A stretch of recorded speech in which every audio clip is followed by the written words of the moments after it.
Good evening, friends.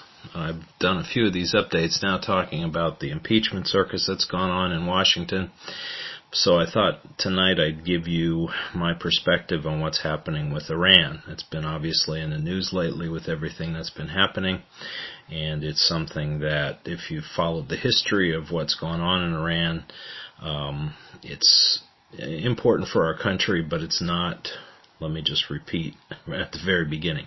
This is not World War III ready to happen, so all of the, the gloom and doom people and all of the fearmongers and all of the end of the world people, no, this isn't the end of the world as far as where we are right now with Iran. So let me just get that out of the way first. So what we've seen is obviously the most significant thing that's happened in recent days is the drone strike killing of Soleimani, who was a major terrorist, major general in the elite division of the Iranian army.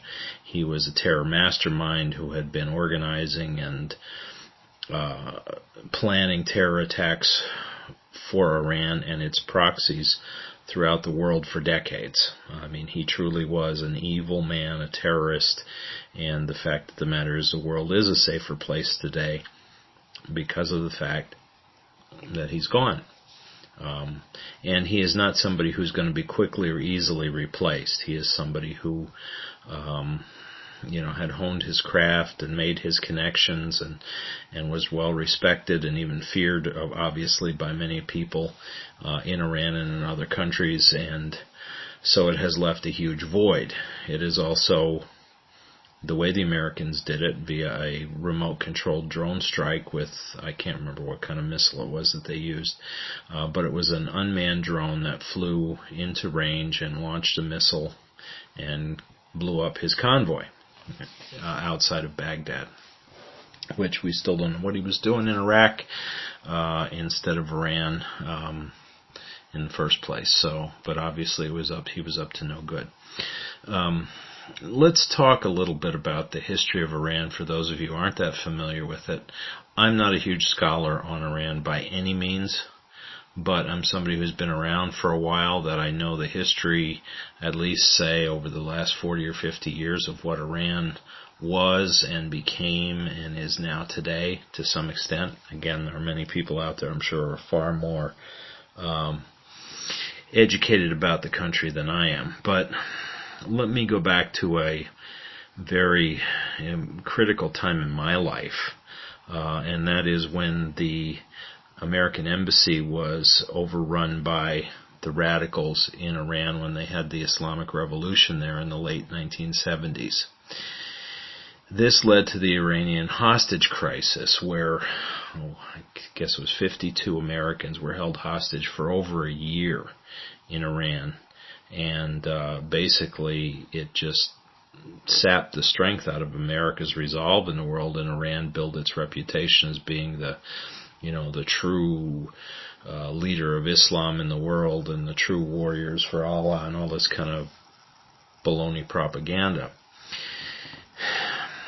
What happened was Iran had essentially a king, but they called him a Shah, and he was somewhat corrupt, but the people there had a decent quality of life compared to many Middle Eastern countries.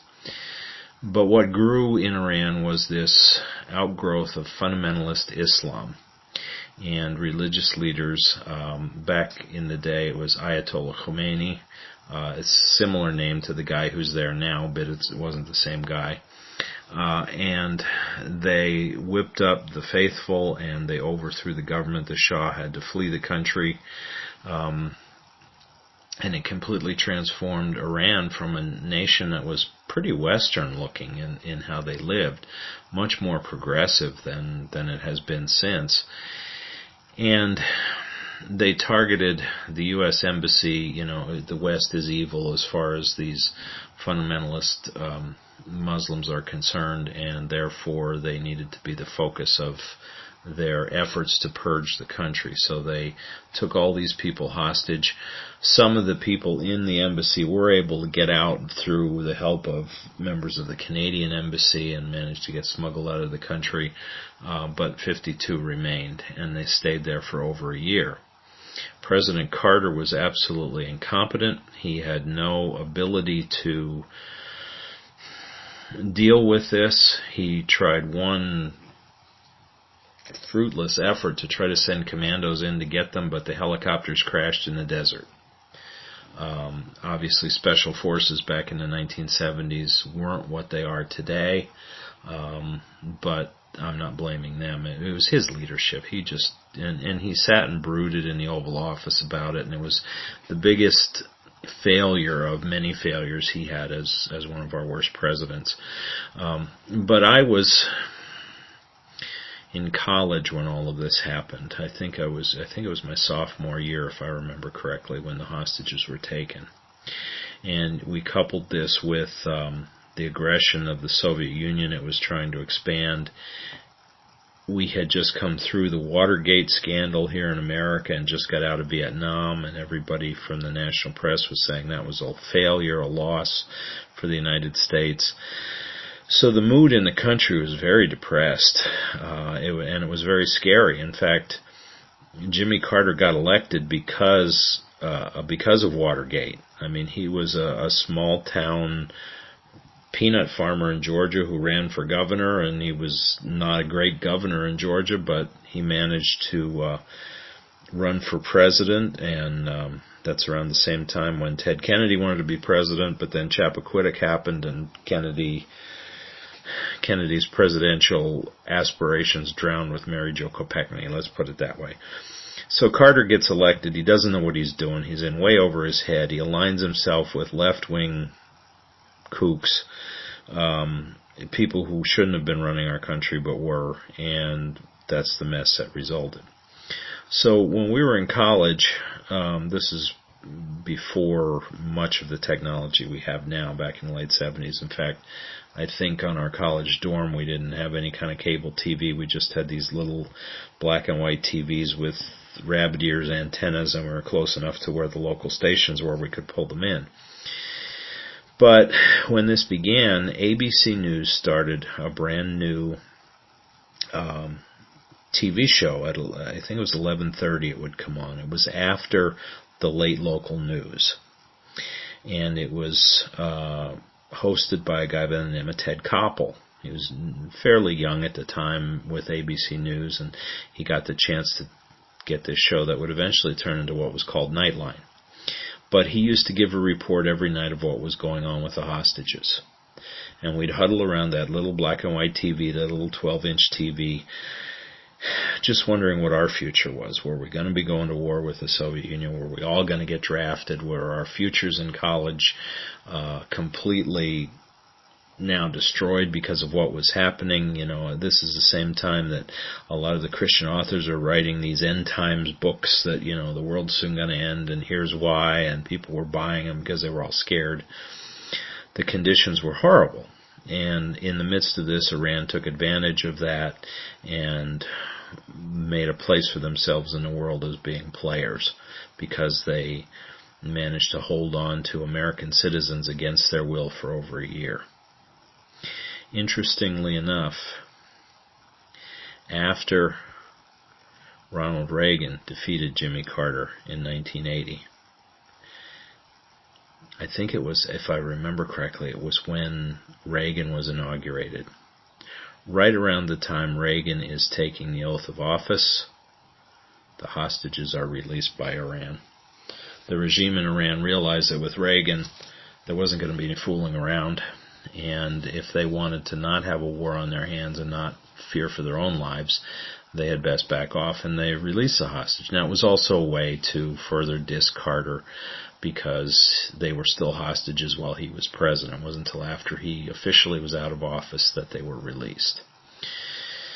But that was my first experience knowing about Iran and what was going on. The life in Iran back then for the average person was horrible. The standards that the radical Muslims set for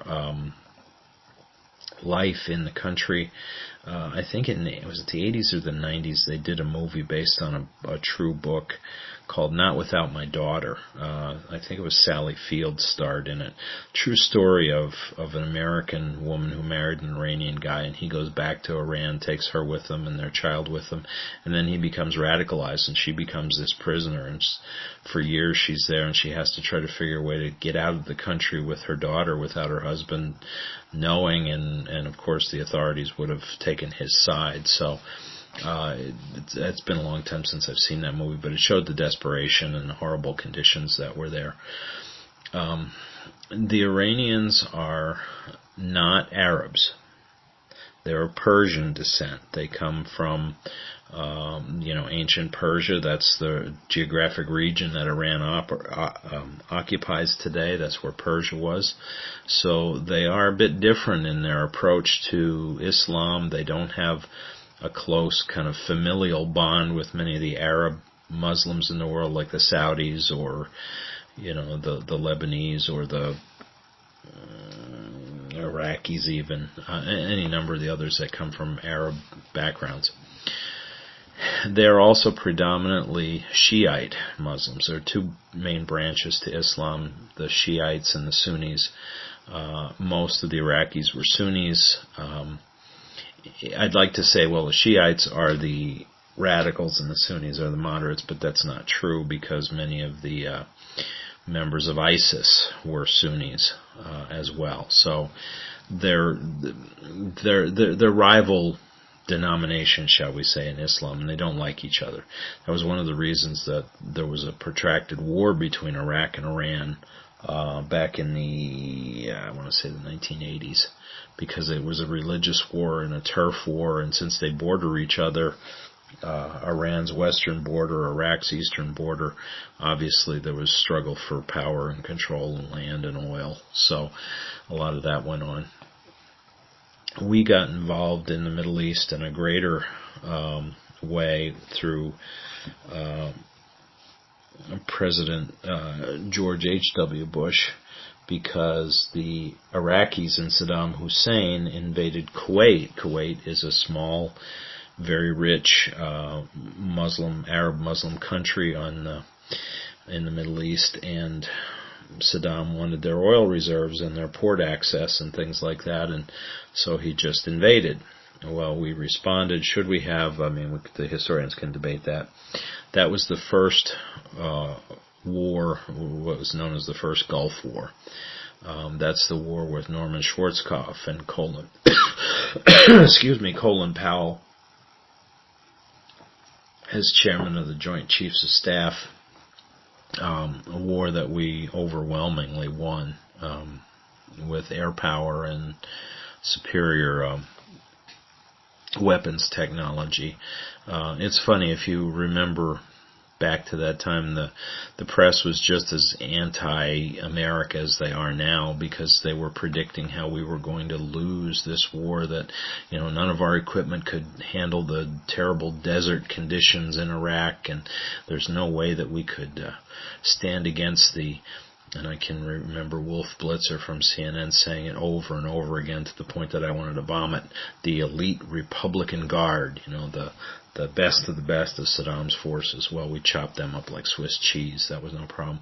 In fact, during the war, one of the things that we saw is many of, not necessarily the Republican Guard, but the rest of Saddam's army, they didn't want to fight at all. As soon as they encountered Americans, they'd all surrender. In fact, there were scenes where American TV crews were there filming the war that Iraqi soldiers had come over and surrendered to them. It was bizarre to see, but that's what went on there. So Iran kind of faded into the background for a while, but all the while they were involved in a lot of worldwide terrorism.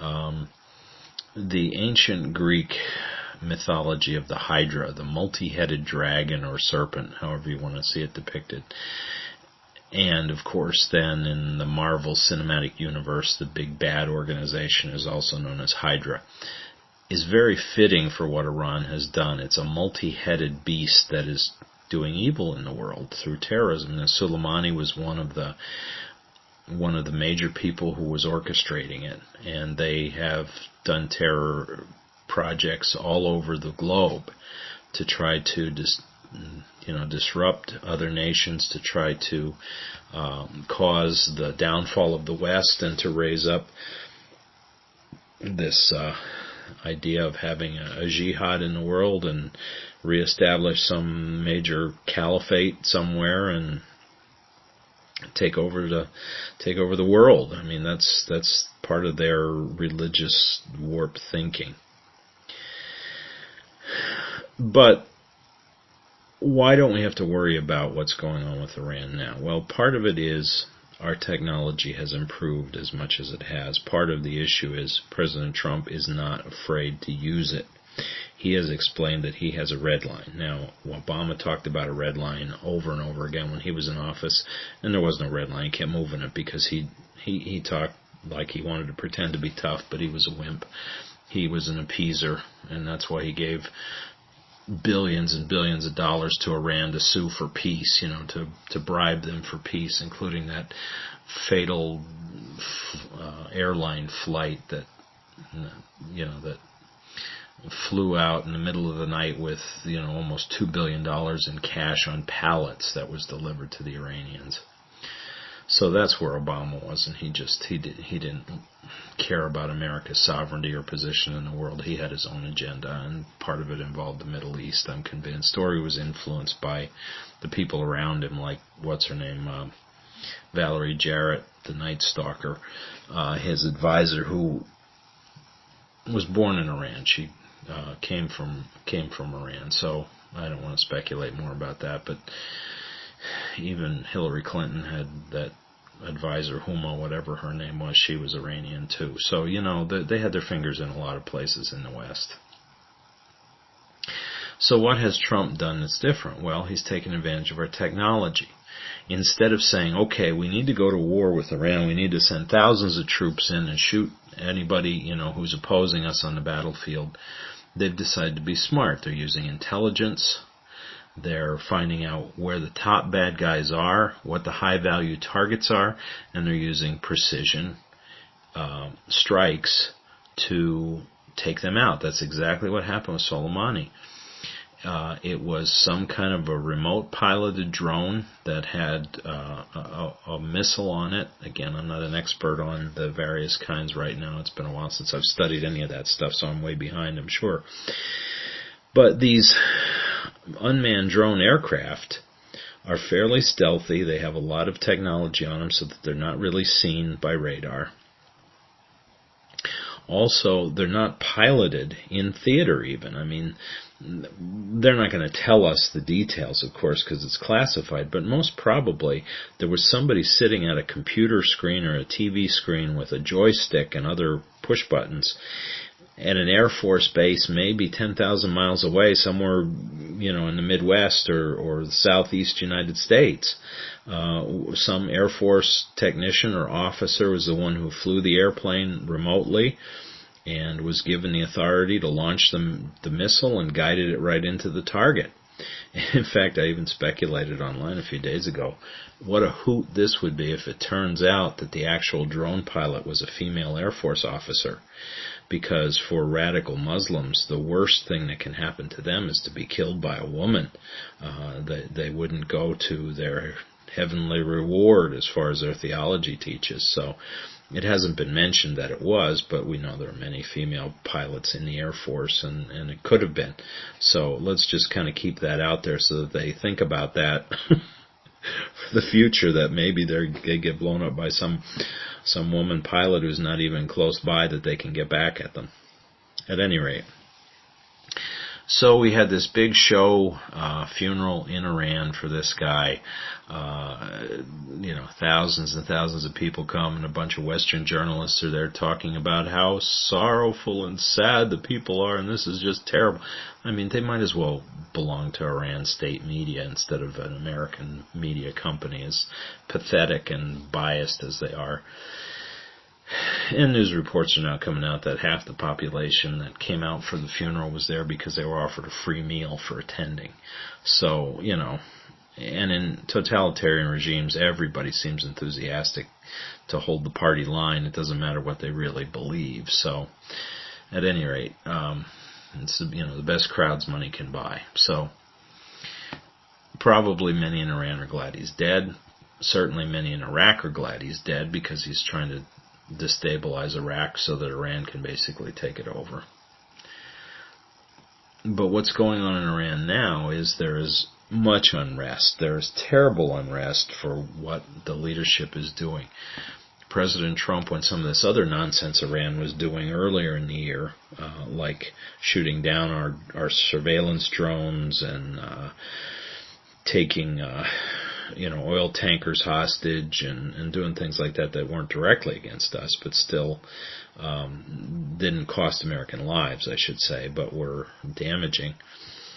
Trump began to initiate as many economic sanctions as he thought would cripple their economy, and that's one of the quickest ways to get rid of a regime in power, is to make life so miserable there that hungry, starving, scared people all rise up and overthrow the dictator.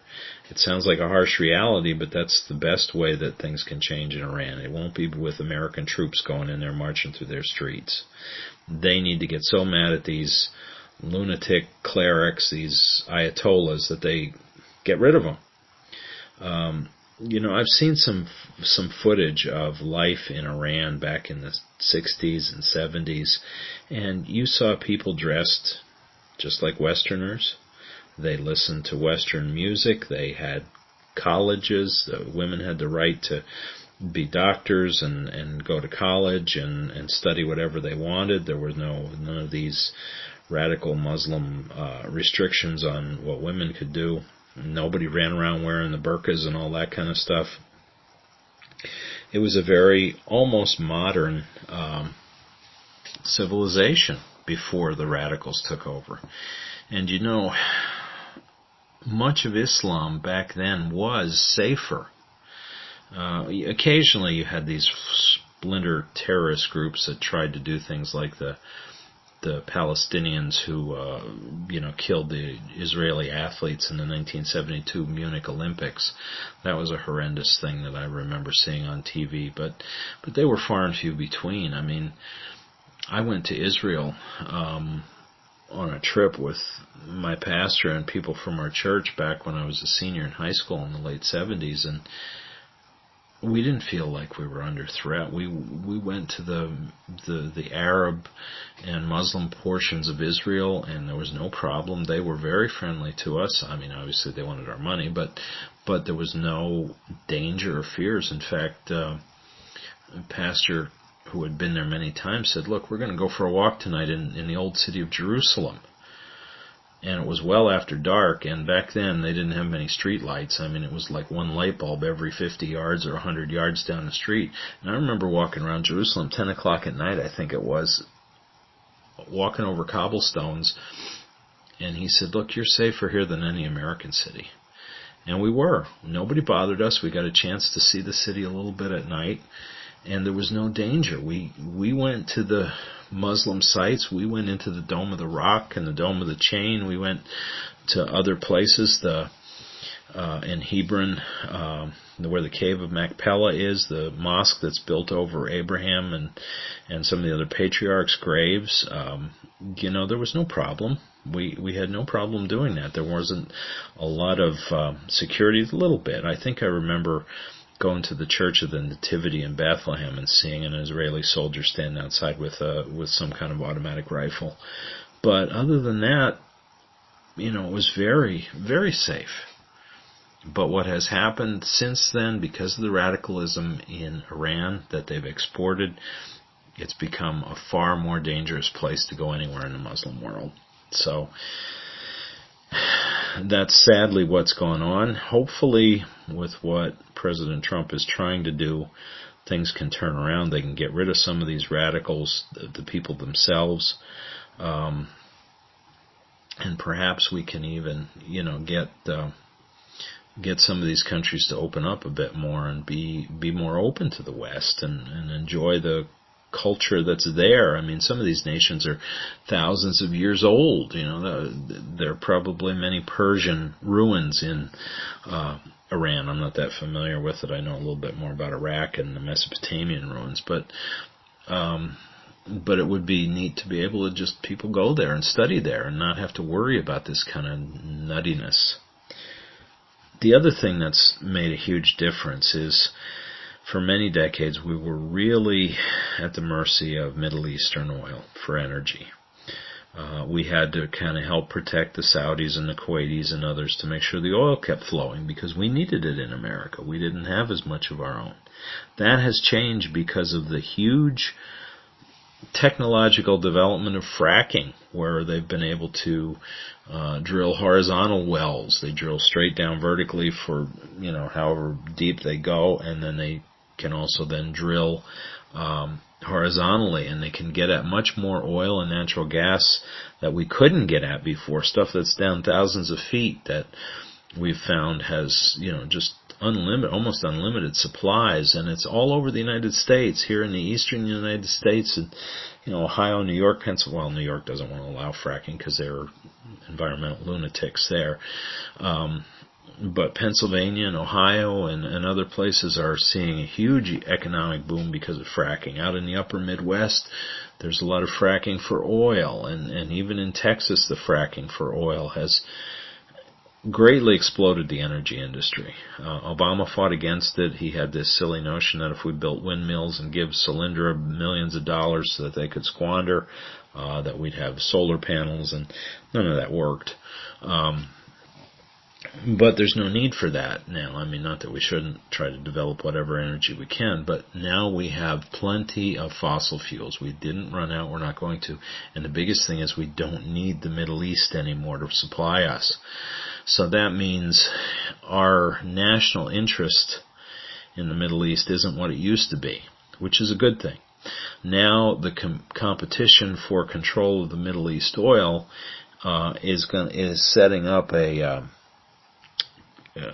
battle between Russia and its oil reserves and the Saudi Arabian oil reserves for markets in Europe, Eastern Europe, Western Europe, because they don't have much oil there, so they have to buy it and natural gas. They have to buy it from somewhere. So it's either Russia or the Saudis. So that's the geopolitical game that's being played right now, but we don't have to be in the middle of that anymore. So let me wrap this up quickly by saying, what can we look forward to? Well, with these lunatics, anybody's guess what could happen. But probably we're not looking at another 9/11. We're certainly not looking at another Benghazi, because President Trump has already shown that that's not going to happen on his watch, when they decided they were going to attack the American embassy in Baghdad a few days ago.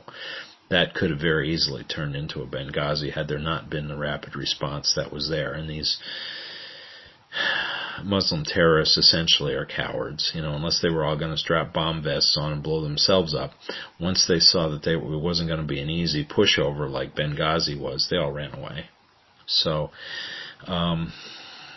President Trump has also announced there'll be more economic sanctions to further cripple the Iranian economy, and we'll see how that plays out. And I think he has basically said, I'm not trying to get us into war. He's trying to get us out of the Middle East, which is a wise move. Americans certainly support that. They don't want to see any more Americans coming home in flag-draped coffins, and they don't want to see any more Americans have to go get fitted for prosthesis because they've lost limbs. His red line, if I'm understanding it correctly, is essentially when it comes down to American lives, that's when we act. If it's just property, well, we'll just slap some kind of sanctions on. But if they start killing Americans, we will respond.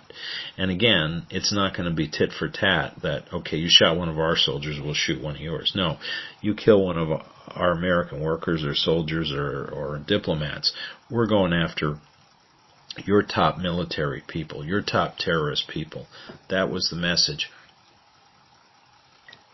that the killing of Soleimani sent to the Iranians and any other terrorists. We're going to be serious about making sure that you people cannot get away with harming innocent Americans anywhere in the world. So let's hope that policy plays out. Of course, the Democrats hate it. Pelosi is running around trying to talk about war crimes and all this stuff because she's so utterly failed with this impeachment circus, and she's looking more and more like a buffoon with that she's desperate to change the topic, the press line. So she's going to try this next thing to try to get out of it. But, she's part of the swamp. She's going to act like a slimy swamp creature as long as she's alive and as speaker. But the American people can see through that nonsense. And the stock market has gone up. The fears of oil prices going up higher because of worrying about what Iran might do seems to have abated. Oil prices fell again today. Again, anything could happen. I don't want to underestimate that. But it looks like things are going in the direction we want them to go. And maybe this problem, this 40-plus-year-old problem of Iranian radical Islam, will finally be dealt with, since really none of the other presidents since. I mean, Reagan took a tough stance, but he didn't. We got our hostages back when he got elected, or he got inaugurated, so he really didn't want to beat a dead horse at that point. He was still dealing with the Soviet Union and their expansionism. So none of the other American presidents after him really did much to curb the radical spread of Islam around the world in this multi-headed hydra of Iranian terrorism until now. So this is very historic, what you're seeing happen. And let's hope it's successful. Let's hope it makes the world a safer place. And even the people in Iran will have a better quality of life if they can get away from these radicals and be able to have some freedom. So we'll see what happens.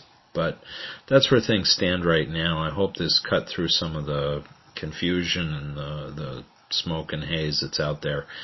But we're on the right track with dealing with this problem. So thank you for listening. Please subscribe, hit the notifications bell, and we'll try to keep you updated on what else is going on. Thank you for listening to Country Living on a Shoestring.